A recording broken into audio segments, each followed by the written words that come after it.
कृष्ण में आदि प्रिय सिस्टर्स एवं बच्चों,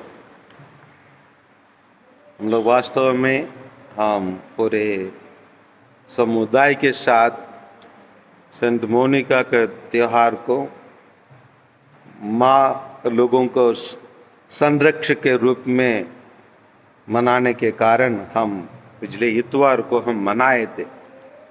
अक्सर हम संत मोनिका के जीवनी को सुने हैं, हम उसी जीवनी से रिलेटेड कुछ प्रश्न हम उठाएंगे। हम जानते हैं मदर मेरी कौन है? प्रभु यीशु की माँ है बच्चे, है ना। तो फिर हम मदर तेरेसा को सुने हैं, जिनके नाम के आगे माँ का नाम लगाया गया, मदर। जैसे मदर मेरी एक तरफ है, मदर तेरेसा एक तरफ है, इन दोनों को छोड़कर हम लोग संत मोनिका को हम क्या कहते हैं? संत माँ लोगों का संरक्षक कहते हैं। क्यों कहते हैं, उसको हम देखने की आवश्यकता है। मदर तेरेसा के लिए वास्तव में उनकी कोई अपने बच्चे नहीं थे, वो बहुत सारे बच्चों की माँ के रूप बने। इसलिए उनसे भी हम गहराई से एक माँ के गुणों का हम देख नहीं पाएंगे। दूसरी ओर हम माता मरियम को देखते हैं। माता मरियम प्रभु यीशु की माँ है, और प्रभु यीशु तो कभी उड़ाऊ पुत्र तो नहीं बने।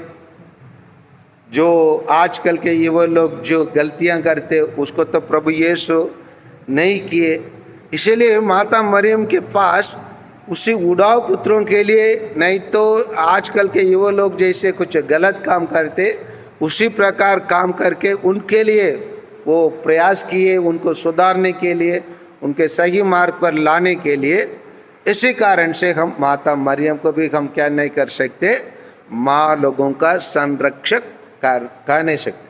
जरूर माँ मरियम सभी माताओं का, सभी स्त्रियों का संरक्षक है, लेकिन कलीसिया जैसे चाहते जो उदाहरण आदर्श स्त्री के रूप में जो अपने जीवन में एक माँ बनने में क्या कठिनाई सामना किए, किस प्रकार वो अपने बच्चों को पालन पोषण में उनका क्या तकलीफ हुआ, किस प्रकार वो प्रयास किए, किस प्रकार वो कठिनाई और दुख तकलीफ रहने के बावजूद वो ईश्वर पर भरोसा रखना नहीं छोड़ा और धीरज रखा, धैर्य रहा।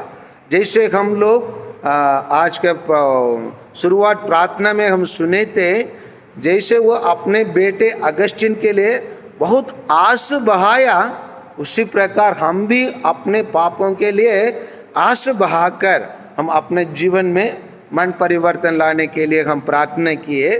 वहीं से पता चलता है सेंट मोनिका अपने जीवन में, है ना, अपने बेटे के लिए और अपने बच्चों के लिए, और विशेषकर उसका पति जिसको हम क्या पैट्रिक कहते हैं, है ना, पेत्रस कहते थे, वो व्यक्ति कहा जाता है उसके बारे में चरित्रहीन और क्रोधित व्यक्ति था।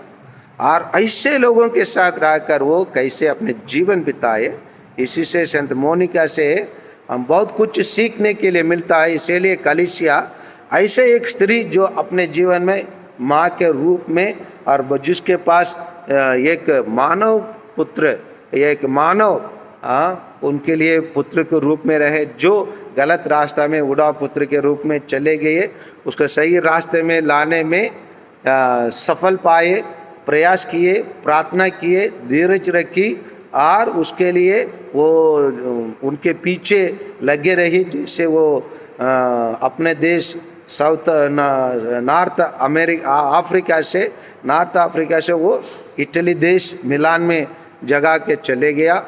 वहीं से जाकर उनको जीवन को बचाए और उनको अंत में प्रयुक्त के रूप में देखी, और उनको एक आज कलीसिया एक संत के रूप में मानते हैं। इसीलिए हम संत मोनिका को हम क्या कहते हैं? माँ लोगों का संरक्षक कहते हैं। इसलिए आइए आज विशेषकर हम सभी माँ लोगों के लिए फिर एक बार हम प्रार्थना करें, ताकि हमारे माँ लोगों के में भी इस प्रकार मोनिका के अंदर रहने वाला सभी अच्छे गुणों हमारे माँ लोगों को भी रह सके और उन लोग भी अपना सके, उन लोग भी एक सुंदर और पवित्र जीवन जी सके। आमीन।